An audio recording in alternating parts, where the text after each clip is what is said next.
100명에서 499명이 같은 후보, 15%가 500명에서 999명, 28% 1000명 이상. 그래서 굉장히 많은 사람과 이렇게 관계를 하니까 이 바이러스가 막 이렇게 퍼지는 거예요. 확산되어 있는 거예요. 그 동성애 집단 안에. 그리고 또 한 가지는 모르는 사람이에요. 그러니까 그날 만나서 그날 하기 때문에 이거는 뭐 이게 안전하지가 않는 거죠. 그래서 이제 결국에는 이 동성애 학문 선교와 이 난장판 관계 때문에 이렇게 환자들이 많이 돼요. 또 우리가 이제 드라마를 보면은 아주 동성애자들이 행복하게 서로 사랑하는 것처럼 나와 있는데 실제로는 그렇지 않습니다. 그래서 이제 통계를 말씀드리면 대략 2.5년 되면 헤어집니다. 사귀었다가 그냥 2.5년 정도 되면 남자의 경우는 한 60%가 1년 이내에 헤어지게 됩니다.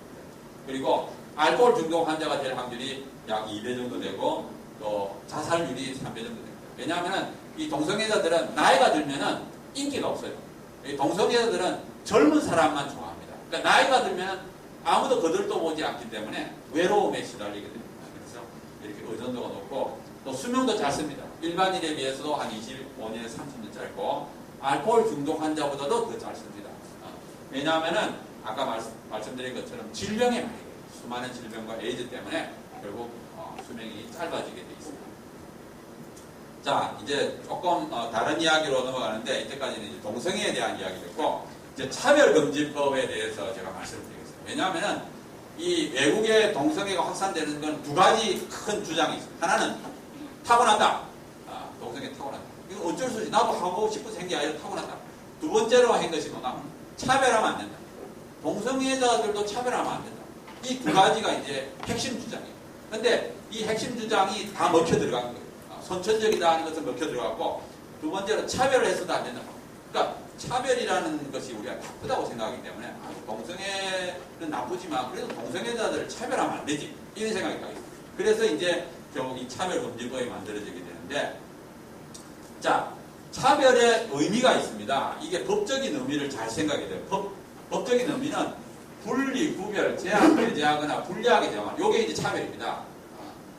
우리가 뭐 손가락질하고 놀리는 것만 차별이 아니에요. 이건 다 차별이 들어가는 겁니다. 그래서 예를 들어서 보면은 그 소극적 의미는 손가락질하고 조롱하고 괴롭히는 것을 금지하는 거지만 더 나아가서 어떻게 되느냐?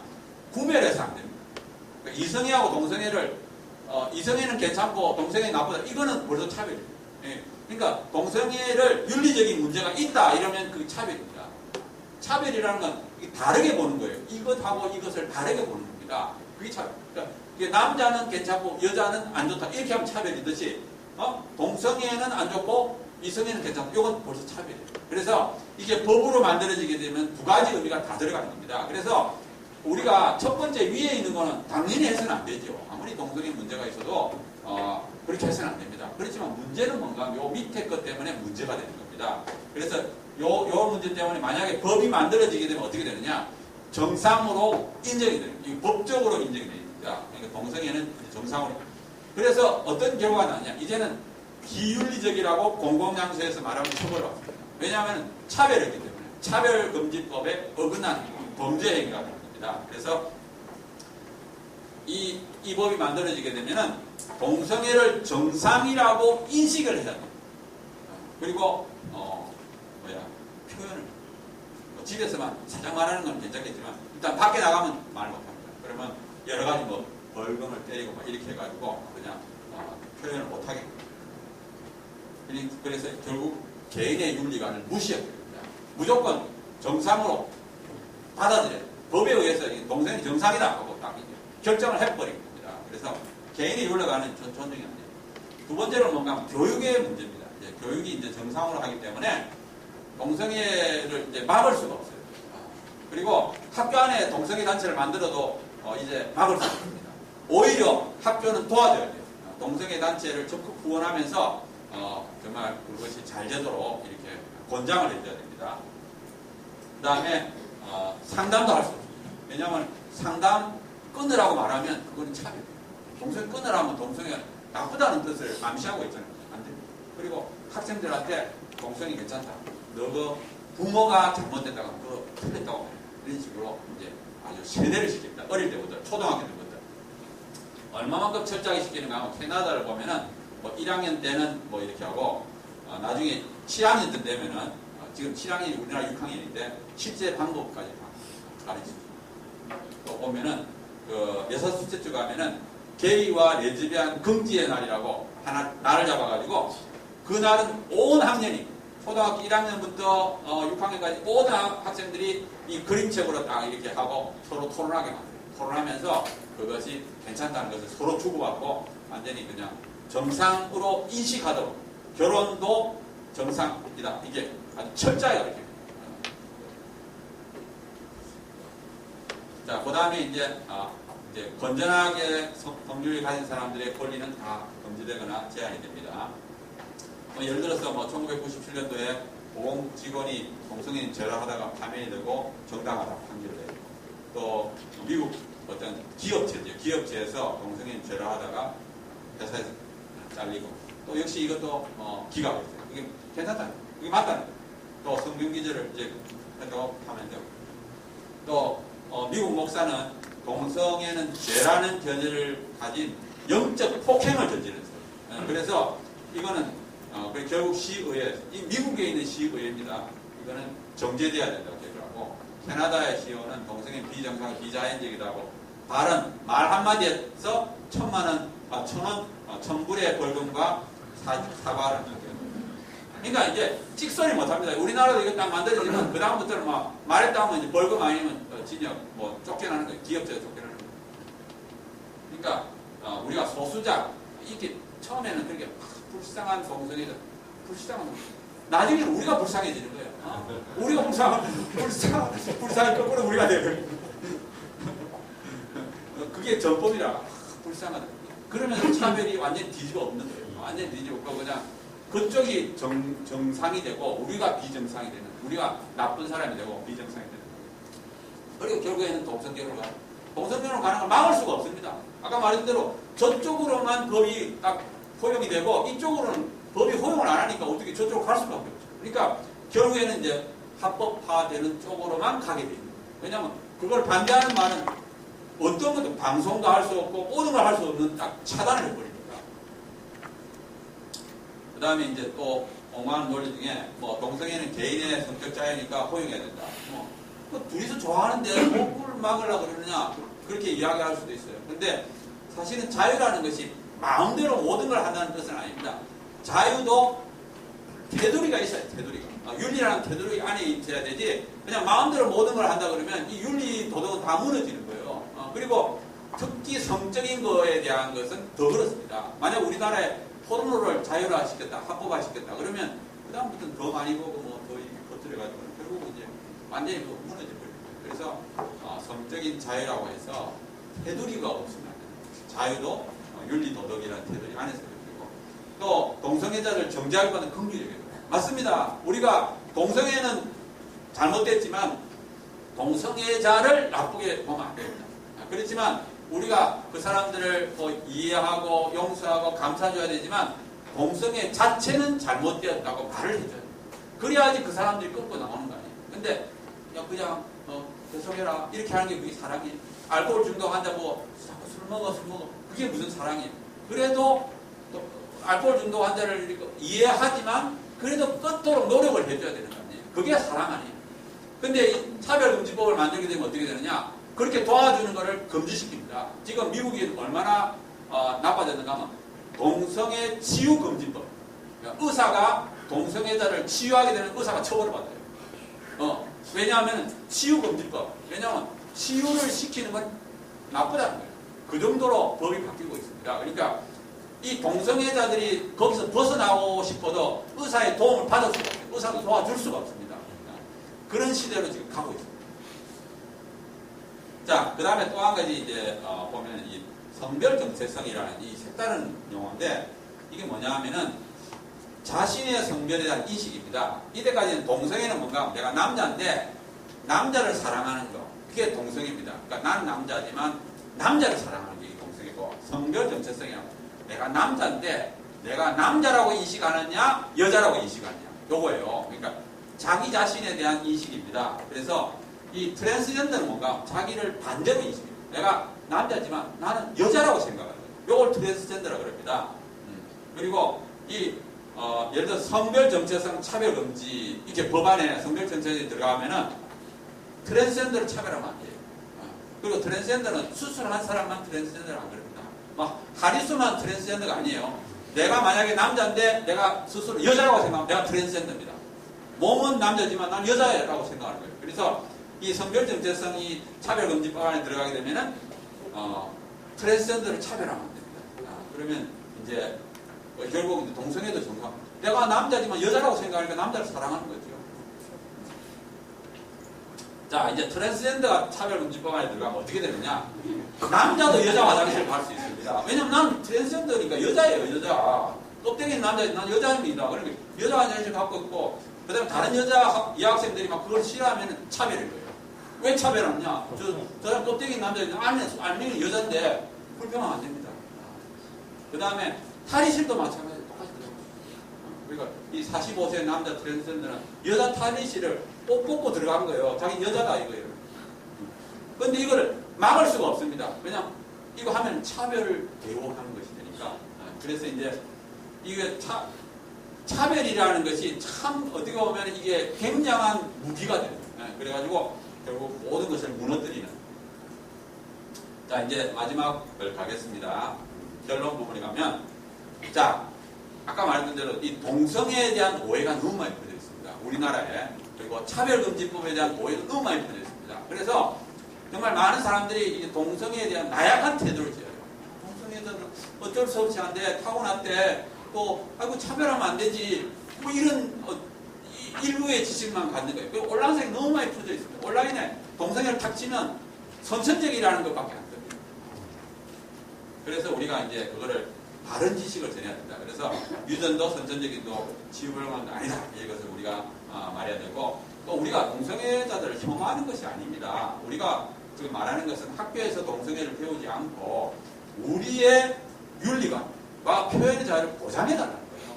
우리가 동성애자들이 뭐 얼마 전에 동성결혼을 청계천에서 했다고 해서 우리가 그걸 반대하지는 않잖아요. 우리가 그거 잡아가라 그러지 않잖아요.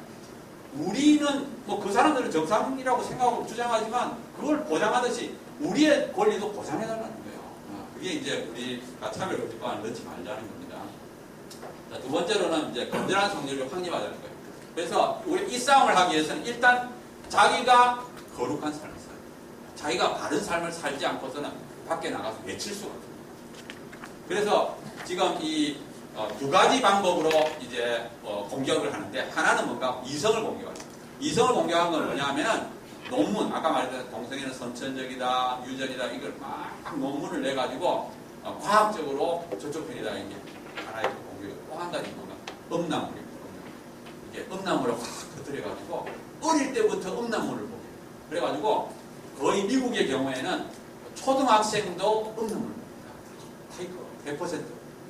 100%좀 그런데 아무튼 뭐 굉장히 많은 사람들이 봐요. 그러니까 어릴 때부터 그거를 이제 은밀하게 계속 보니까 커서 그걸 외칠 수도 없고, 또 음란물 안에 이미 동성애, 근친상간 모든 것이 다 들어와 있습니다. 표현의 자유예요, 표현의 자유.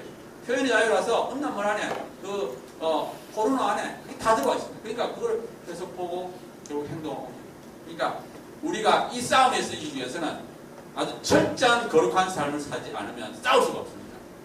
그래서 이거는 정말 세상 사람들은 싸울 수 없는 거예요. 정말 아주 경건한 삶을 살고 외쳐야지 이게 이길 수가 있는 싸움. 그리고 우리가 세상을 향해서도 거룩함을 외쳐요. 그래서 어떤 정부에서 국회에서 이렇게 할 때 적극적으로, 민주주의 사회에서는 말하지 않으면 그거는 아무 소용이 없습니다. 마음속에 있는 건 아무 소용이 없어요. 그냥 외쳐야 됩니다. 그리고 외치면 굉장히 효과가 있어요. 왜냐하면 이런 문제는 사람들이 별로 안 외칩니다. 자기 일이 아니라고 생각하기 때문에 외치면, 한번 탁 외치면 100사람이 그런 생각을 갖고 있다고 정부와 국회에서 인식하기 때문에 외치기만 하면 우리가 이길 수 있어요. 그러니까 용감하게, 첫째는 자기가 거룩하게 살고 강력하게 외쳐야 됩니다. 그리고 이제 우리 바른 선문화령 국민연합이라는 게 사실 만들어져가지고 작년에 만들어져가지고 열심히 소책자도 만들고, 여기 소책자도 이제 갖다 드리는데, 하여튼 여러 가지 활동을 하니까 여유가, 돈이 많다 그러면 후원도 하시고, 또 시간이 많다 그러면 막 이렇게 배원해가지고 막 이렇게 인터넷 사회활동 하시고, 해주시고 또 한 가지는 전문가가 필요합니다. 저는 물리학이에요, 물리학. 이거하고 전혀 상관없어요. 생물학을 한 것도 아니고 심리학은 난 물리학자예요, 물리학자. 근데 그냥 제가 공부했어요, 공부. 한 2007년부터 활동했으니까 한 6, 7년 하니까 뭐 빠삭하게. 그리고 공부하면 할수록 진짜 맞구나. 나도 처음에는 뭐 이렇게 오해를 했어요. 동성애는 전쟁이 아닌가 뭐 하도 떠드니까. 근데 해보니까 논문을 읽으면 읽을수록 타고 들어가면 팔아볼수록 내가 믿고 있는 바가 진짜 진리다. 그래서 내가 외치는 거예요. 내 마음속에 한쪽 귀퉁이에 좀 이렇게 깨름직한 부분이 있으면 내가 어떻게 외치겠어요? 당당하게. 내가 이걸 해보니까 진짜 정말 진리는 내 편이다. 확신을 가지니까 떠드는 거예요. 그래서 가능하면 좀 다른 분들도 조금만 공부하시면 좀 헌신을 해줘. 혼자 하려면 좀 외롭습니다. 많은 사람들이 좀 해주시면 좋겠다. 그 다음에 이제 학생인권 조례하고 국가인권위원회법을 바꿔야 돼요. 이게 우리나라의 특징인데 우리나라는 이 국가인권위원회라는 것이 아주 동성애를 조장하는 단체예요. 그래서 이제 큰 문제인데 자 지금 서울시 학생인권 조례안 안에 성적 지향과 성별 정체성이 들어와 있습니다. 이미 아까 말했죠. 성적 지향은 동성애를 포함하고 성별 정체성은 트랜스젠더를 포함하고 이게 이미 들어와 있어요. 그래가지고 이걸 차별하지 말자는 것이 학생조례입니다. 학생조례는 초, 중, 고 다 적용이 되는 거예요. 그러니까 이걸 이제 들어와 있는데 광노현 교육감 때 만들었는데 이제 다음 달에 10월 달에 이제 다시 개정하기 위한 공청회를 한다. 그래서 우리가 지금 이걸 막기 위해서 서명 만든 그거예요. 서명을 해가지고 10월 달에 이걸 없애자. 근데 다행히 서울시 교육감이 없애겠다는 공약을 내걸고 당선되신 분이 지금 교육감입니다. 근데 이분이 약간 용기가 없어가지고 이걸 당선될 때는 그랬는데 그래서 우리가 막 뒤에서 밀어주는 거예요. 그래도 없애야 된다. 이렇게. 그래서 이제 우리가 서명을 받고 힘을 실어주면서 없애도록 하고 있습니다. 또 한 가지가 이제 국가인권이 이게 참 문제인데 뭔가 하면은 이제 제가 이제 다 보여주면 2003년도에 동성애 표현 매체물을 유해 매체물이 아니다 이렇게 권고해야 돼. 그래서 결국 2004년도에 그게 아닌 걸로. 그래서 우리 동성애 치면 19세 아니라도 다 볼 수 있습니다. 그 다음에 2006년도에 차별금지법을 만들어라 공고해서 2007년도에 법무부에서 만들려고 했습니다. 사실은 법무부에서 다 만들었는데 제가 우연히 신문을 보고 그때부터 이렇게 빨려 들어가가지고 지금까지 하고 있습니다. 그때 2007년에 막았어요. 막아가지고 아직 못 만들고 있습니다. 근데 계속 만들려고 지금 하고 있습니다. 또 인권위 보고서를 보면은 동성애를 위해서 법을 바꿔야 된다. 교과서를 바꿔야 된다. 또 동성교육을 합법화시켜야 된다.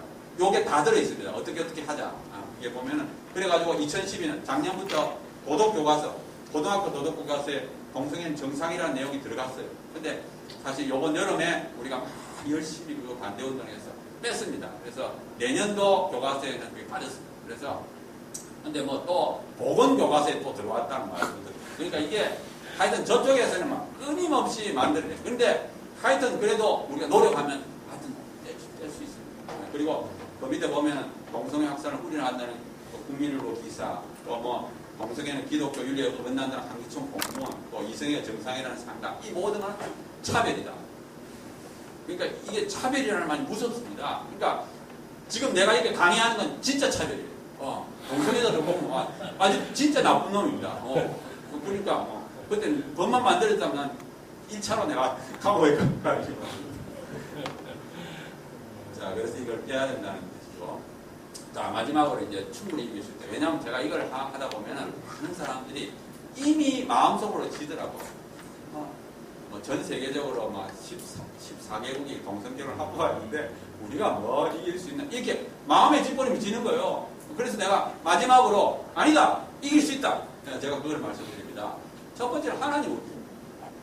지금 하나님이 살아계시잖아요. 그죠? 온 땅을 다스리잖아요. 그분이 우리 편입니다. 그분이 동성애 지지합니까? 하나님께서? 그건 아니잖아요. 내를 얼마나 지금 내려다보고 계시면서 진짜 잘한다 칭찬. 내가 지금 여러분 보고 하는 게 아니라 하나님 보고 하는 겁니다. 하나님 얼마나 박수 치고 좋아할지 몰라요. 내가 천국 갔을 때 하나님 얼마나 기뻐할지 모릅니다. 진짜. 난 그거 믿고 하는 거예요. 그리고 하나님 빼기요. 하나님 빼. 그리고 하나님 우리 편인데 왜 지금 하나님은 전체를 다스리고 계십니까? 난 이길 수 있다. 왜냐하면 내 힘이 아니라 하나님이 도와주시기 때문에 이길 수 있다고 저는 믿고 또 한 가지는 진리입니다. 제가 아까 말씀드린 것처럼 연구하면 연구할수록 읽을수록 진짜 이거는 너무 상식적으로 만든 저는 어거지를 해가지고 숫자로서 그냥 막 이렇게 밀고 오는 거지 진리가 아니에요. 자신 있는 거죠. 그 다음에 아직은 우리나라가 좋습니다. 아직은 뭐 서구처럼 뭐 1, 2, 한 2, 3% 되면 몇백만 원입니다. 이 정도는 아니에요. 그래서 우리나라 아직 진보 쪽에서 막 이렇게 하지만 실체를 몰랐어요.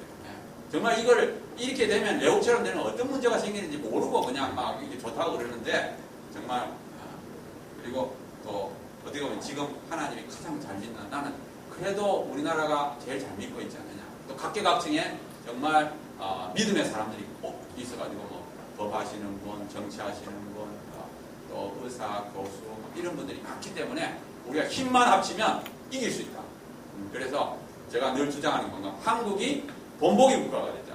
전 세계를 변화시키는 본보기 국가가 됐다.